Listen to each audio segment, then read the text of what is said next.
Selamat malam Bapak dan Ibu dan teman-teman sekalian. Perkenalkan kami dari kelompok Sustainable Manufacturing 6 yang akan mempresentasikan final project praktikum. Adapun anggota kelompok kami terdiri dari Mbak Aslinda, Mas Boni Muplihin, saya sendiri ketua kelompok Gloriana Sagita Gultom, dan Mbak Tria Medawan Sitinjak. Pada kesempatan ini kami akan memaparkan hasil praktikum yang telah kami kerjakan berdasarkan konsep Sustainable Manufacturing System, yaitu control chart, kemudian feasibility study, ERP modul, dan forecasting. Dari bab satu yaitu pendahuluan dengan rumusan masalah, metode forecasting manakah yang paling akurat untuk data historis penjualan. Kemudian untuk yang kedua, bagaimana penerapan SPC untuk menjaga kestabilan kualitas proses. Yang ketiga, bagaimana integrasi ERP Odoo dapat memusatkan alur kerja antar departemen. Kemudian yang terakhir, rumusan masalahnya yaitu apakah investasi pembangunan workshop baru PT Mebel Indah layak secara finansial. Namun tujuan praktikum ini adalah untuk mengaplikasikan teknik kuantitatif dan sistem informasi terintegrasi dalam konteks manufaktur nyata. Kemudian tujuannya itu melakukan penilaian kelayakan investasi workshop secara finansial. Dan yang terakhir yaitu mendukung pengambilan keputusan manufaktur yang berkelanjutan atau sustainable manufacturing. Untuk landasan teori dari forecasting dan SPC, metode time series digunakan untuk memprediksi permintaan masa depan berdasarkan data historis. Metode yang dikaji ini meliputi moving average, whole exponential smoothing atau trend, kemudian time series decomposition, dan Winters method atau tren musiman dan siklus. Nah, untuk statistical process control sendiri atau SPC itu digunakan untuk memantau dan mengendalikan kestabilan proses produksi.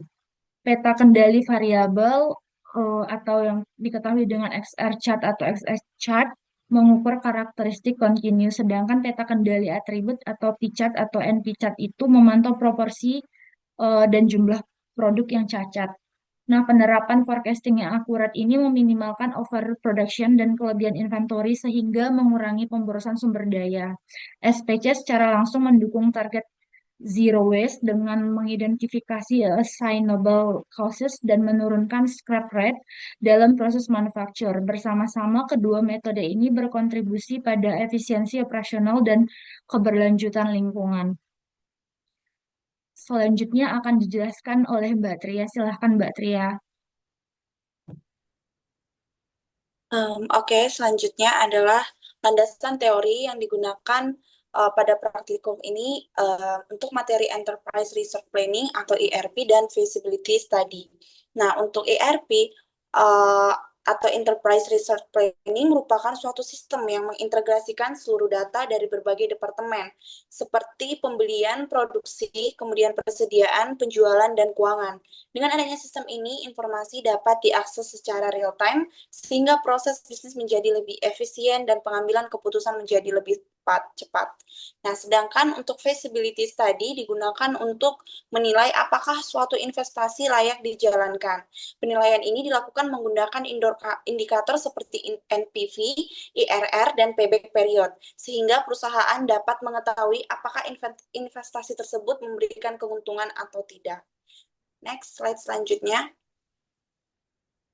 Nah, pada tahap ini dilakukan pengumpulan data sebagai dasar analisis. Data pertama adalah data historis penjualan yang digunakan untuk proses forecasting atau peramalan. Nah, selanjutnya untuk implementasi ERP dikumpulkan data master seperti bill of material, kemudian data vendor, kemudian ada pelanggan dan biaya produksi. Nah, selain itu juga dikumpulkan juga data-data inspeksi kualitas untuk analisis SPC, serta data keuangan seperti nilai investasi, kemudian umur proyek, dan proyeksi peningkatan penjualan. Nah, seluruh data tersebut dapat menjadi dasar dalam proses analisis pada tahap berikutnya. Oke, next. Nah, kemudian adalah untuk pengolahan data forecasting. Nah, pada tahap pengolahan data forecasting, kami membandingkan beberapa metode peramalan untuk menentukan metode yang paling akurat. Nah, dari hasil yang kami dapatkan itu menunjukkan bahwa time series decomposition merupakan performa terbaik karena memiliki nilai kesalahan paling rendah, yaitu MAPE-nya sebesar 3,1%, yang artinya hasil prediksi yang dihasilkan memiliki tingkat akurasi yang tinggi.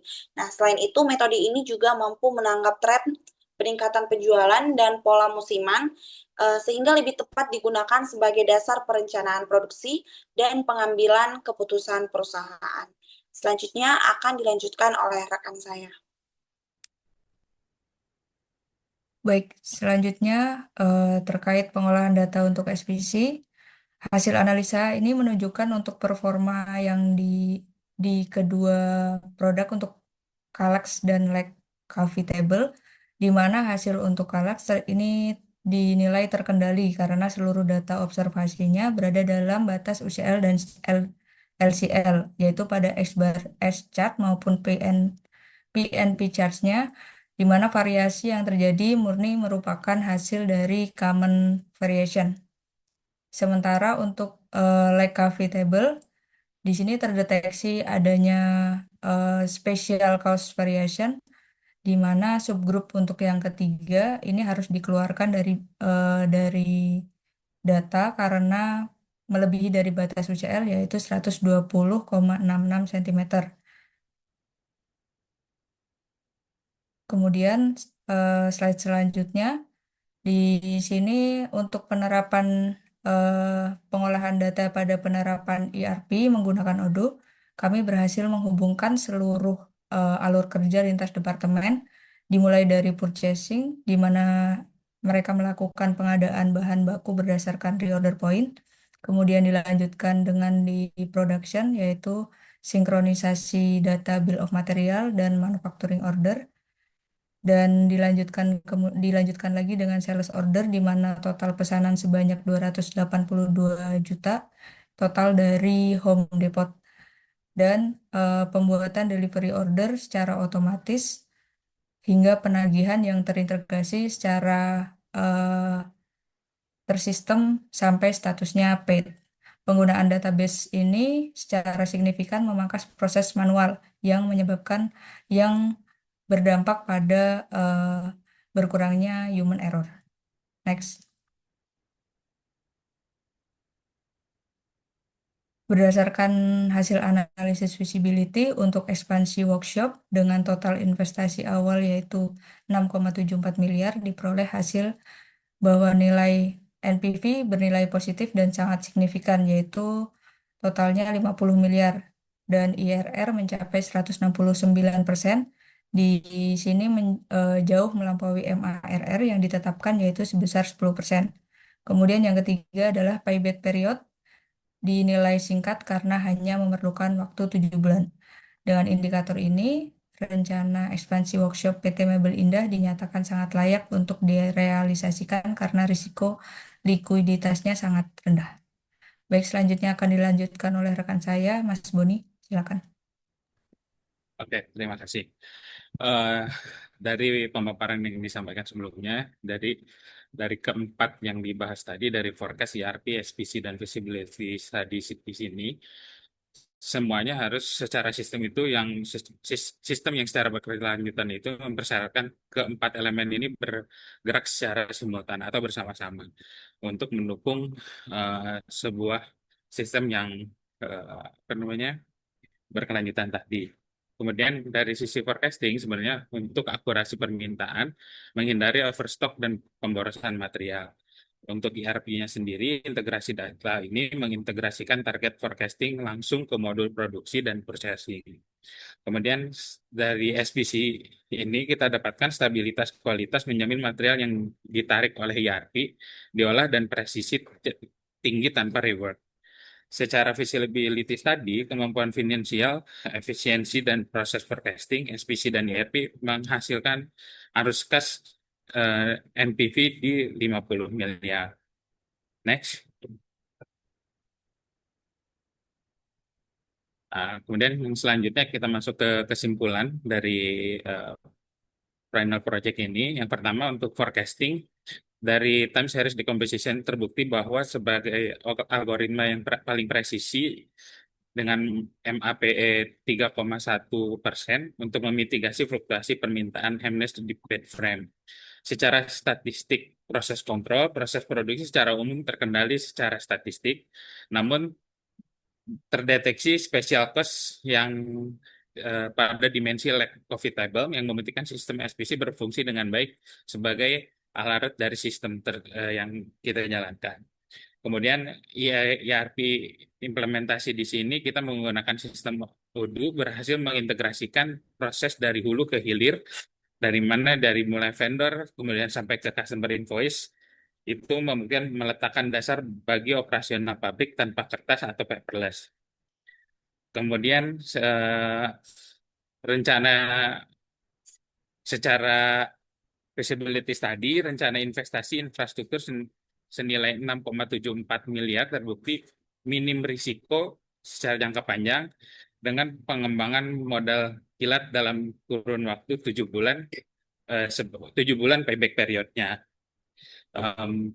Next.